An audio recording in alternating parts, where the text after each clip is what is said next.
မင်္ဂလာပါကုကမိုင်ဆက်ကကြိုဆိုပါရစေကျွန်တော်ဒီနေ့ချက်မှာကတော့ငပုံနာစီပင်ဟင်းလေးကိုအိမ်မှာပဲလွယ်လွယ်ကူကူချက်လို့ရအောင်ချက်ထားပါတယ်ဒီငပုံနာကိုတော့ကျွန်တော်မြန်မာဆိုင်ကပဲဝယ်ခဲ့တယ်ပေါ့နော်15កောင်အကောင်သေးတော့15កောင်လောက်ပါတယ်10ချက်တော့ပေးခဲ့ရတယ်အအောင်ဆုံးကျွန်တော်9ကိုမှုံးမယ်ပေါ့နော်ဒါပေမဲ့ကျွန်တော်9ဝယ်လာတာနည်းနည်းသေးသွားတော့တစ်ဖက်ကိုတစ်ချက်စီလောက်လေးပဲမှုန်းပြီးတော့စားစနွန်းလေးကိုတိချလေးနှောင်နေပြီးတော့ခဏလောက်တိတ်ထားမယ်ပေါ့နော်အဲ့ဒီအချိန်မှာကျွန်တော်ဒီဘက်မှာနောက်သုံးဖို့အတွက်မကြီးနဲ့ရေလေးဖြောထားမယ်ပေါ့နော်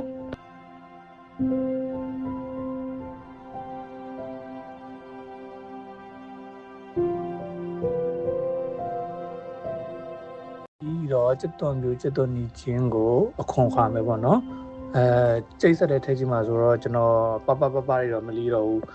ကျက်သွန်နီကိုလေးသိခွဲလေးပဲဝယ်လိုက်တယ်ကျက်သွန်ပြူကိုလေးတပြားလေးပဲရိုက်ပြီးတော့ဒီတိုင်းပဲကျိတ်ဆက်တဲ့ထဲပြီးတော့ဆွဲလိုက်တယ်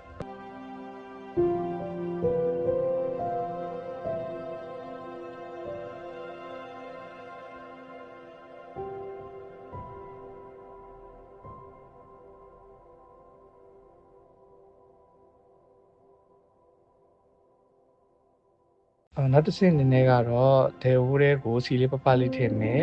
စီပူလာပြီဆိုရင်တော့ကျွန်တော်ကတော့ကြိတ်ထားတယ်ကျက်သွန်နီကျက်သွန်ပြူချင်းကိုထည့်မယ်ပြီးတော့တမအောင်မှတ်ပေးမယ်ပေါ့နော်အရောင်လေးနည်းနည်းပြောင်းလာပြီဆိုရင်တော့ကျွန်တော်တို့ဆက်နွင်းမုတ်ထည့်မယ်ပင်ငုတ်တီးမုတ်ထည့်ပြီးတော့တမအောင်ထပ်မှတ်ပေးပါမယ်နော်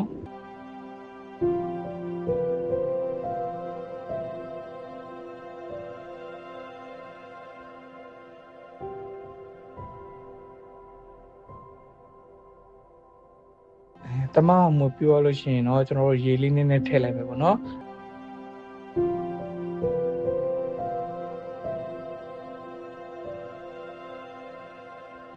အရသာအတွက်အများပြားရင်နေရင်လည်းခုနကရေပြောထားတဲ့မကြီးနဲ့ရေကိုနည်းနည်းထည့်လိုက်ပါမယ်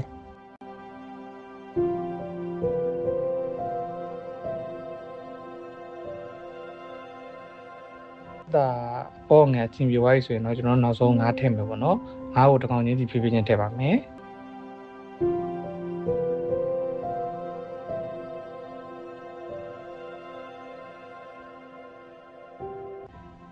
ပြီးတော့စီလေးပြန်လာပြီဆိုရင်ကျွန်တော်တို့ငါးကိုတစ်ဖက်တစ်ချက်စီလှန်မယ်ပေါ့နော်အဲ့မှာလှန်ရင်လည်းဖြည်းဖြည်းချင်းလှန်ရမှာပဲဘာလို့လဲဆိုတော့ကျွန်တော်ငါးပုံပြတ်သွားမှာဆိုတော့ပါ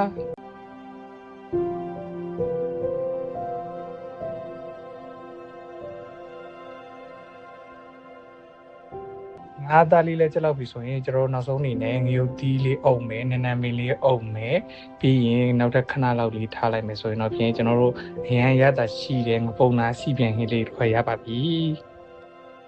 နောက်ထပ်ဒီလိုမျိုးလွယ်လွယ်ကူကူပဲချက်လို့ရတဲ့ဟင်းလေးတွေကိုထပ်မံတင်ပြမှာဖြစ်တဲ့အတွက်ကြောင့် like နဲ့ subscribe လေးလုပ်ထားကြပါဦးနော်